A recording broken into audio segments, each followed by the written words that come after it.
नमस्कार। आज विश्व पर्यावरण दिवस हामी सहारा ट्रस्टद्वारा मनाउन गइरहेका छौँ र हर कालिम्पोङको गाउँ घर है विश्वभरि नै यो पर्यावरण दिवस मनाउने गरिन्छ अनि गरिरहेको छ। अनि पोलिथिन ब्यागलाई ब्यान गर्ने यो पनि आज हर गाउँ घरमा भइरहेछ। अनि सम्पूर्ण जसले पनि यो अभियानलाई सुचारू रूपले लगिरहनु भएको छ उहाँहरूलाई अगावै शुभकामना दिँदछु। र सहारा ट्रस्टको पनि पर्यावरण विषय लिएर आफ्नो छुट्टै एउटा महत्त्व र विषय छ अनि हामीहरूले आफ्नै तरिकाले यसलाई मनाउँछौँ। हामीले चाहिँ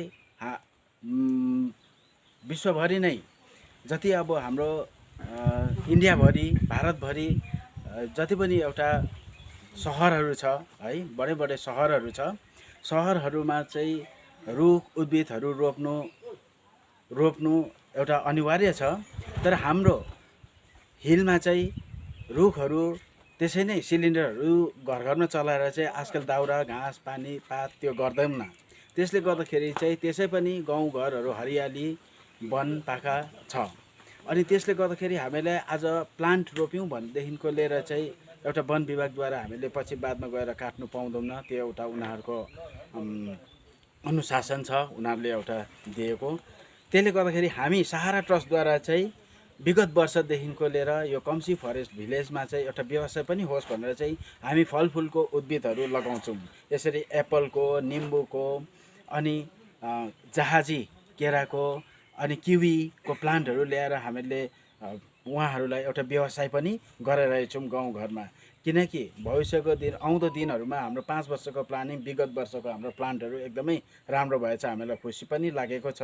र योपालि पनि हामीले एप्पलको निम्बुको बिरुवाहरू लगाएर चाहिँ हामीले यहाँनिरको बादमा चाहिँ के हुन्छ भनेदेखि निम्बुहरूबाट चाहिँ अब सुन्तला लगाउँ भनेदेखि लिएर सुन्तलाको चाहिँ अक्टोबर नोभेम्बर डिसेम्बर जनवरी भित्रमा फलेर सकिहाल्छ हो कि। अनि त्यहाँदेखिको बादमा त त्यसको कुनै भाउ नै मोलतोल नै हुँदैन। निम्बु चाहिँ जति पनि एउटा दबाईको रूपमा पनि यो कागती है दबाईको रूपमा पनि प्रयोग हुन्छ। त्यसलाई फलेर भाउ पाएन भने पनि त्यसलाई बयममा हालेर बोतलमा नुनमा राखेर त्यो एउटा अझै जति पुरानो त्यसको भाउ पनि बढ्छ र त्यो ओखतीको रूपमा पनि हुन्छ। त्यसले गर्दाखेरि सहारा ट्रस्टले प्राथमिकता निम्बुलाई दिएको छ। अनि एप्पललाई अर्ग्यानिक फलहरू हामीले बजारबाट केमिकलको फलहरू किनेर खानु भन्दाखेरि यसरी एप्पल हाम्रो सर्कलमा कृषि विशेषज्ञ हुनुहुन्छ आज है, उहाँको त घरमा अहिले फली पनि सकेको छ अनि विभिन्न जग्गाहरूमा पनि फलिसकेको छ एप्पलहरू। र कम्सीको माटो पनि उहाँले एउटा जागरुकता टेस्ट गरेर यहाँ पनि हुन्छ भन्ने कुरोको उहाँको नीति अनुसारले हामीले आज एप्पलको बिरुवाहरू विगत वर्षदेखि नै लगाउँदै आइरहेको छौँ।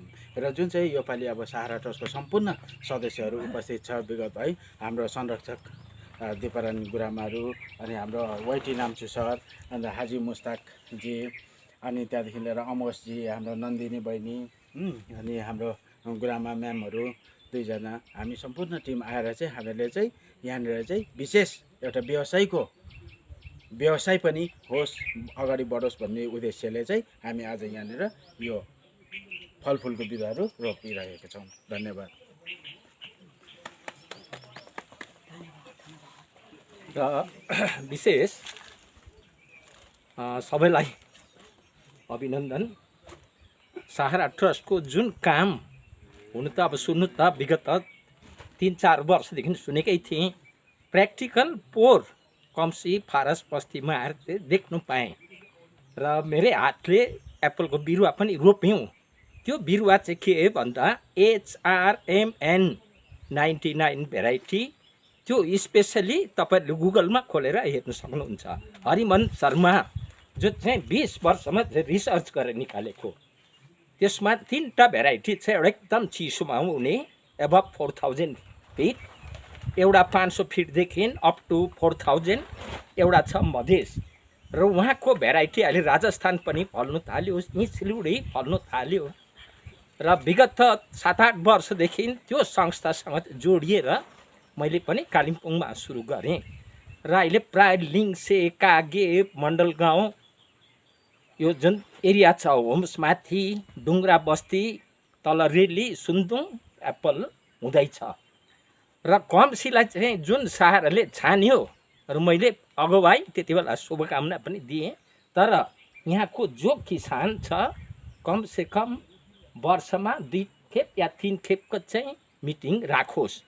समय समयमा यसको काटछाँट, जस्तो एकजना दाइले भने यहाँ काटिदिउँ, किन उहाँलाई थाहा छैन यसलाई सहीको लागि चाहिँ कसरी प्रुनिङ गर्नुपर्ने। यो चाहिँ यो वर्ष हुँदैन। यो वर्ष हामी रोप्छौँ, यसको जरा भिजिन्छ, हाँगा आउँछ, यसलाई चाहिँ अर्को न वर्ष डिसेम्बरमा चाहिँ प्रुनिङ गर्नुपर्छ। अर्को कुरो यो एप्पल चाहिँ अर्ली भेराइटी हो। जुन हाम्रो कश्मीरको एप्पल आउँछ दसैँ तिहारमा बढी आउँछ भुटानको, तर यो एप्पलमा ठिकसँग दानापानी मिल्यो भने अगस्तदेखि दसैँसम्ममा सक्छ।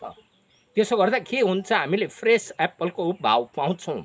तर भाउभन्दा पनि ठुलो कुरो के छ, गाउँघरमा दसैँ तिहारमा चाहिँ फल चाहिन्छ, एप्पल होस् केरा होस्, त्यो चिज चाहिँ गाउँमै बेच्न सक्छौँ।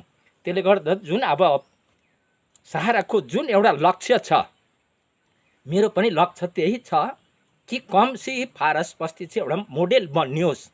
साग सब्जीदेखि लिएर फलफुल, जस्तो अस्ति यहाँ देख्यौँ फोहोर सुपारी गोलमरिच, हामीले के भनेको थियौँ, एकपल्ट हामीलाई बोलाउनुहोस्, अझै राम्रो राम्रो साइन्टिस्ट सिकाउँछौँ, त्यो सुपारी हुन्छ कि हुँदैन, त्यो माथि अब तपाईँहरूको जो यहाँको छ अब किसान परिवार सोचेर सहारासँग लिङ्क गरेर चाहिँ प्रोग्राम मिलाउनुहोस्। अब यो फ्रुट जुन एप्पल छ यसको ग्राफ्टिङ हुँदैन, यसको दानाबाट पनि बिउ बस्दैन। अब यो काम चाहिँ गर्नु सक्छ कसले, यहाँको कृषि विज्ञान केन्द्र। जब यो बढी फल्नु थाल्छ त्यहाँदेखि उहाँको नजरमा परेपछि ग्राफ्टिङ चाहिँ उहाँले मिलाउनु सक्छ, हामीबाट चाहिँ हुँदैन।